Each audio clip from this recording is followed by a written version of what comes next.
Ipokee sasa hivi. Ni matumaini yangu upo salama na karibu kwenye mzingo wa habari wa CFM. Tulionayo jioni hii, serikali kupitia Wizara ya Elimu, Sayansi na Teknolojia imesema muda wa elimu ya lazima sasa unakuwa miaka 10 badala ya 7.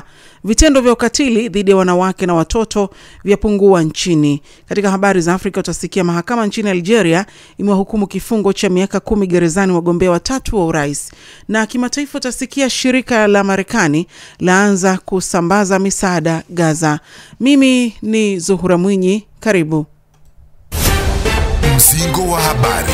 Tunaanza na habari za kitaifa. Serikali kupitia Wizara ya Elimu, Sayansi na Teknolojia imesema kufuatia sera ya elimu na mafunzo ya mwaka 2014 toleo la 2023, sasa muda wa elimu ya lazima unakuwa miaka 10 badala ya 7. Waziri wa Elimu, Sayansi na Teknolojia Profesa Adolfo Mkenda amesema hayo jijini Dodoma wakati akieleza mafanikio na mwelekeo wa wizara hiyo katika kipindi cha miaka 4 ya serikali ya awamu ya 6. Kuanzia 27-28 elimu ya lazima Tanzania itakuwa miaka 10, itagawanywa kama ifuatavyo. Kutakuwa na preschool, elimu ya awali. Tumesema ni muhimu, hatujasema ni lazima, kwa sababu tunapenda kuwe na miundombinu ya kutosha ili tuseme ni ya lazima. Kwa hiyo tumesema ni muhimu kwenye sera, lakini sasa ni lazima mtoto aingie darasa la kwanza mpaka la 6 atakuwa amemaliza elimu ya msingi, lakini hajamaliza kusoma. Kwa 27-28 elimu ya msingi itakuwa miaka 6. Mwaka huu kutakuwa na wale wanaomaliza darasa la 7 na wanaomaliza darasa la 6. Kutakuwa na double quote ili tutokea mwaka 1960 tuta overcome vile vile kwa njia mbalimbali. Halafu baada hapo lazima aende kidato cha kwanza, cha pili, cha tatu, cha 4 kwa amri. Mzazi lazima umpeleke mpaka kule asome, amalize. Baada hapo tungependa aendelee kusoma, tutajitahidi, lakini sheria yetu itaishia hapo. Atamaliza kidato cha 4 akiwa na miaka 16, kwa sababu ataanza na miaka 6 darasa la kwanza, jumlisha 10 ni 16. Wala huyu anaweza akasema ngoja niende VETA nikapate ujuzi niajiriwe. Amesema kwenye elimu ya sekondari kutakuwa na mikondo miwili ambayo ni mafunzo ya elimu ya amali na elimu ya jumla. Ukifika darasa la 6 utakuta njia panda, lazima uchague, naenda mkondo wa elimu ya amali au naenda mkondo wa elimu jumla. Ukienda mkondo wa elimu jumla kutakuwa na masomo ya vitendo ya kukusaidia wewe kuajiriwa na kuajirika, lakini kutakuwa na masomo ya nadharia vile vile, kwa sababu nayo ni muhimu. Hatutoka tuyaache hayo. Takusoma additional mathematics, some trigonometrics, complex number na vitu kama hivyo, hatutoviacha kwa sababu ni muhimu sana. Tena muhimu sana saa hizi wakati tunazungumzia akili unde, dunia inaenda kwa kasi. Kwa hiyo hatuachi hiyo. Kutakuwa na wanaoenda huko. Ukienda mkondo wa elimu jumla utasoma kidato cha kwanza, cha pili, cha tatu, cha 4. Ukitoka pale high school ni miaka 2, form 5 na form 6. Baada hapo unaendelea. Kwa mfumo huu wa kwenda elimu jumla tunaita ni 1 bracket, yani elimu ya awali, 6 4 2 3 plus kwenda chuo kikuu miaka 3 kuendelea mbele. Lakini ukiamua kwenda kwenye elimu ya amali, kule kuna masomo ya ufundi na ufundi stadi. Ameongeza kuwa katika mitaala hiyo wameanzisha somo la lazima la elimu ya biashara na historia ya Tanzania pamoja na kuimarisha mifumo ya ufundishaji ya lugha. Kuanzia form 1 mpaka form 4 biashara. Kwa hiyo ni somo jipya na la lazima. Na sio comments ilivyokuwa inafundishwa wakati ule. This time ni biashara kwa maana ya kukuandaa kuwa mjasiriamali. Uelewe, uwe na zile vitu muhimu vya kusoma. Tukiendelea kusalia jijini Dodoma, waziri wa maendeleo ya jamii, jinsia, wanawake na makundi maalum Dr. Dorothy Gwajima amesema kufuatia jitihada zinazofanywa na serikali katika kupinga ukatili dhidi ya wanawake na watoto, kumekuwa na matokeo chanya ikiwa ni pamoja na kupungua kwa vitendo vya ubakaji.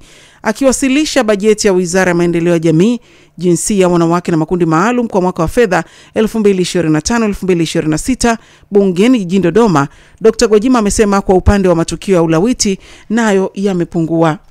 Sasa tunaanza kuona matokeo chanya yakiwemo kupungua kwa vitendo vya ubakaji kutoka matukio 8185 mwaka 2023 hadi matukio 7670 mwaka 2024, ikiwa ni sawa na kupungua kwa 6.3%. Matukio ya ulawiti nayo yamepungua kutoka matukio 2382 mwaka 2023 hadi matukio 1930 mwaka 2024, sawa na kupungua kwa 19%. Bado tunaendelea kusalia jijini Dodoma. Jeshi la Kujenga Taifa JKT imetoa wito kwa vijana waliohitimu kidato cha 6 mwaka 2025 kutoka shule zote Tanzania bara kuhudhuria mafunzo ya JKT kwa mujibu wa sheria kwa mwaka 2025. Akitoa wito huo jijini Dodoma, kaimu mkuu wa utawala wa JKT Kanali Juma Mrai amesema vijana hao wanatakiwa kuripoti kwenye kambi mbalimbali kuanzia Mei 28 hadi Juni 8 mwaka 2025. Sanjari na wito huo, Jeshi la Kujenga Taifa limewapangia makambi watakayokwenda kupatiwa mafunzo na wanatakiwa kuripoti makambini kuanzia kesho tarehe 28 Mei hadi tarehe 8 Juni 2025. Wahitimu wenye mahitaji maalum and physical disabilities waripoti katika kambi ya Ruvu Jeshi la Kujenga Taifa iliyopo Mlandizi mkoani Pwani, ambayo ina miundombinu ya kuwahudumia watu hao. Orodha kamili ya majina ya vijana hao, makambi ya JKT waliopangiwa, maeneo makambi hayo yalipo na vifaa watakavyotakiwa kwenda navyo inapatikana katika tovuti ya Jeshi la Kujenga Taifa ambayo ni www.jkt.mil.tz. Unaendelea kusikiliza Mzingo wa Habari, na sasa ni habari za mataifa ya Afrika. Mahakama nchini Algeria imewahukumu kifungo cha miaka 10 gerezani wagombea 3 wa urais baada ya kuwatia hatiani kwa makosa ya ufisadi. Mfanyabiashara Saidi Nengza, waziri wa zamani wa Beklam Sahli na Abdel Halim Hamadi ni miongoni mwa watu 70 waliohukumiwa kwenda jela hapo jana, ambapo wengine walifungwa baina ya miaka 5 na 8. Watatu hao walikuwa wanataka kuwania urais kwenye uchaguzi wa Septemba, lakini wote walizuiwa na mamlaka ya uchaguzi na badala yake kushitakiwa kwa kujaribu kununua saini za watu wa kuwaunga mkono. Miongoni mwa walioshitakiwa walikuwa watoto 3 wa kiume wa mfanyabiashara Saidi Neiza. Wote wanakanusha kuhusika na ufisadi wowote na badala yake wanaelezea hukumu dhidi yao kuwa ni adhabu ya kumkosoa Rais Abdelmajid Tebboune kwa uongozi wake mbaya. Na zaidi ya watu 30 wameuawa katikati mwa Nigeria kwenye maeneo ambako kawaida jamii za wakulima na wafugaji hushambuliana wakiwania udhibiti wa ardhi. Gavana wa jimbo la Benue Omitosa Victor ameliambia shirika la habari la AFP kwamba mwishoni mwa wiki watu 20 waliuawa kwenye kijiji cha Aondona, miongoni mwao wakiwa watoto wadogo. Msemaji wa polisi wa jimbo la Anene-Souse Catherine amethibitisha mauaji mengine kwenye vijiji vingine, wakiwemo maafisa wa polisi waliokuwa wakikabiliana na washambuliaji. Jamii ya Fulani, kabila lenye Waislamu wengi na wanaoishi wakijitegemea ufugaji, imekuwa ikipambana mara kwa mara na jamii ya Wakristo, wengi wao wanaoishi kwa kutegemea kilimo, kila upande ukidai umiliki mkubwa wa ardhi ya eneo la katikati mwa Nigeria. Mzingo wa Habari unakuletea habari za kimataifa. Shirika tata la kibinadamu kwa ajili ya ukanda wa Gaza limeanza kusambaza misaada kwenye ukanda huo siku moja baada ya mkurugenzi wake kutangaza kujiuzulu. Kwa mujibu wa vyombo vya habari vya Israel, shirika hilo la Kimarekani liitwalo Wakfu wa Kibinadamu wa Gaza GHF limefungua kituo chake cha kwanza cha usambazaji misaada ndani ya Gaza, ambapo mamia ya raia walipokea vifurushi vyenye mahitaji muhimu hapo jana. Hata hivyo, hakuna vyanzo huru vilivyothibitisha kuanza kutolewa kwa msaada huo, huku Umoja wa Mataifa na mashirika mengine ya misaada yakitilia shaka uaminifu wa shirika hilo wanalolituhumu kutimuliwa na Israeli. Hapo jana mkurugenzi wa GHF Jack Ward alitangaza kujiuzulu wadhifa wake, akisema haoni jinsi shirika hilo linavyoweza kutekeleza majukumu yake likiheshimu misingi ya kibinadamu na kimataifa.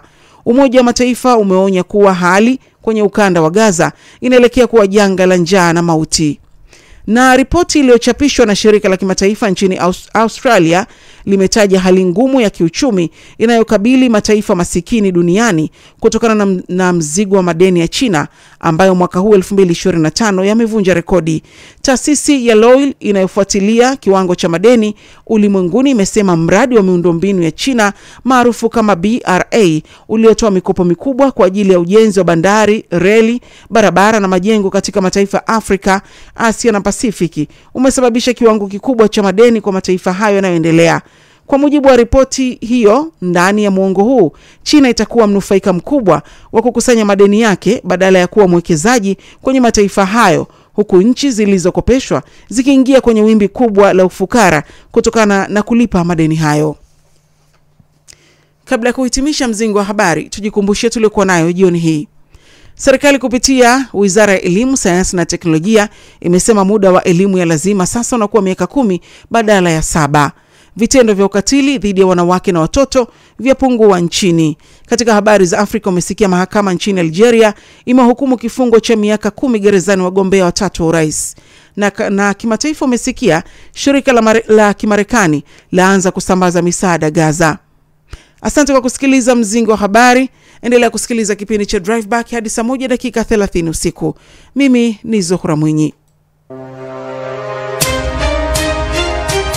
Tunakushukuru kwa kupokea mzingo wa habari hapa CF.